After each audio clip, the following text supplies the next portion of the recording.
Hi there, welcome to the Stu Rayner Drawing Channel on YouTube. And I've had lots of people asking me about shading and can I help with shading, and I just don't really know where to start. I'm not sure if people actually mean shading or cross-hatching, so next time I'll do something about cross-hatching and see if that's what you mean. But here's just some few thoughts about shading. But let's not talk about it, let's do it! Well, let's start with a simple shape like a box. That's just kind of sitting there like that, and we have to decide where is the light coming from, and I'm going to have the light coming from up here. So let's imagine we have a little sun up here. The sun is coming here, so this top surface is going to be the lightest because that's kind of the bit, well, the one around the other side is going to be the lightest because that's actually facing the sun, but this will be the lightest, so we'll leave that light. And this will be the darkest, and this will be somewhere in between.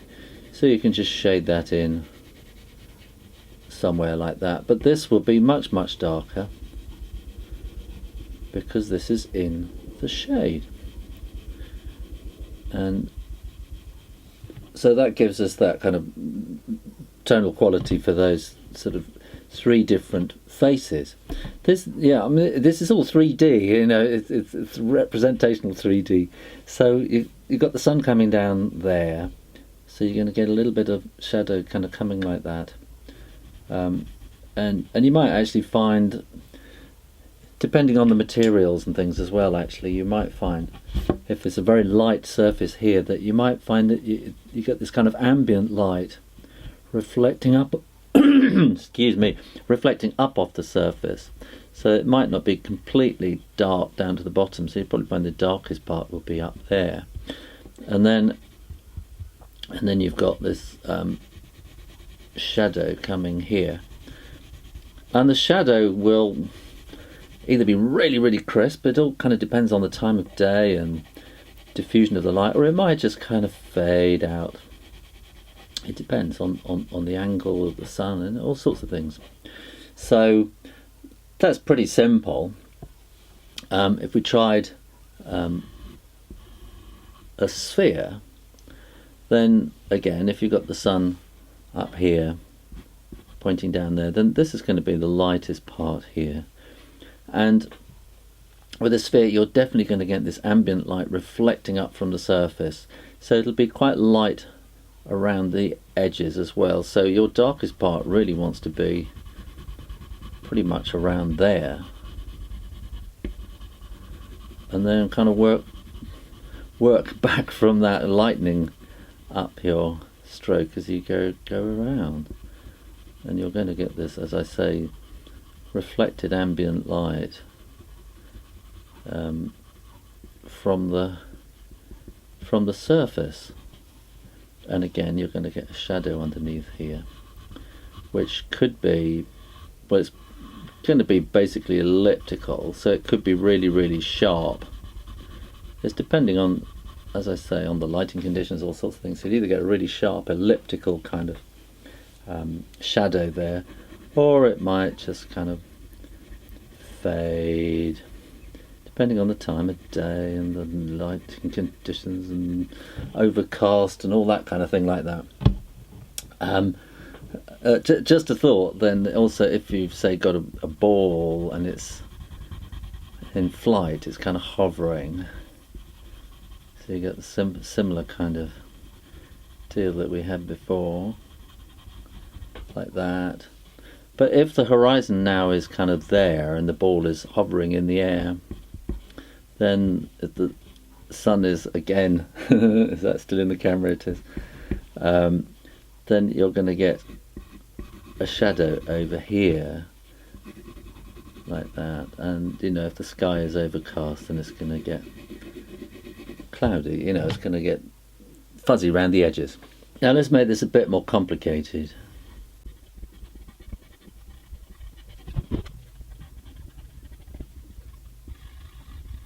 Okay, so this is a more complicated shape, obviously, and again, if we had the sun shining here, and I'm assuming the sun is in front of him, in fact, and it's kind of coming down on the front of his face like that.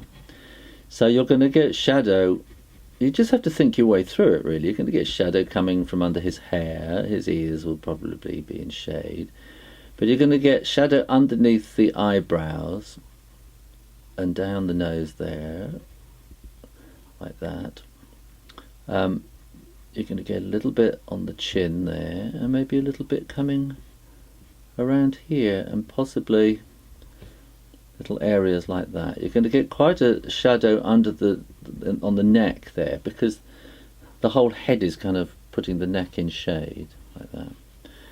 And then you just really want to kind of think, you know, where is all this shadow going to go? And it's going to be going down this side of the body essentially, and then down that side of that arm, and similarly down this side of the leg, and down that side of the leg too. And if his, you know, jumper is a little bit more baggy like that, probably going to get a bit more shade underneath the jumper. And here again, the shoes, there'll be a little bit of shade where the trousers cast shade over it. And then again, I'm thinking that the shadow's coming from the front, I said, didn't I? So his shadow will be kind of going off backwards that way there.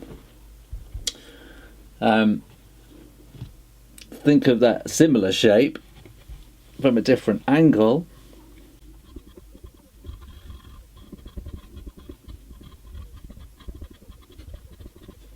Okay, so we're now looking down from above. So you've got exactly the same rules going on here, but you just have to think them through in a different way. So you've got a little bit of shade from under the hair. So the light is kind of coming in at this angle, and the ears will probably be shaded. There's going to be a bit of light above the eyes and a bit down the nose. This side of the face will be in shadow. Quite a bit of shading around the neck there, where the head is blocking the light. And then this shadow will kind of come down on this side of the body, again underneath the jumper, down the legs. I've got this all a bit not terribly good here, but I'm kind of going down something like that. And then the light's coming there, so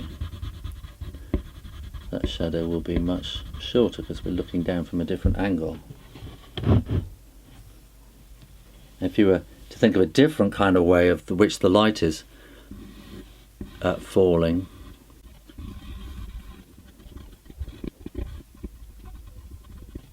okay, well, this is a different way of thinking of the light. We've got the light coming directly from underneath. This is the way you scare your friends in, you know, horror nights and things like that.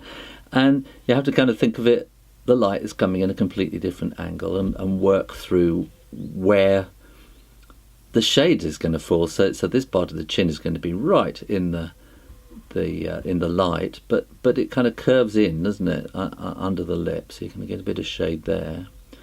I think you're going to get a little bit of shade above the lip there, and you've kind of had these lines like that above the lip, and then the nose will be shaded. Here, where we would have shaded it if the light was coming from above, then that would be catching the light, but there's the cheeks, the top of the cheeks here will then be catching the shade this time, and we'll be kind of coming around there, and then that will kind of meet up. Forehead will be in darkness like that. We might just catch a little bit in the top of the eyelids, something like that. So that will be a completely different, and the tops of the ears will be dark like that.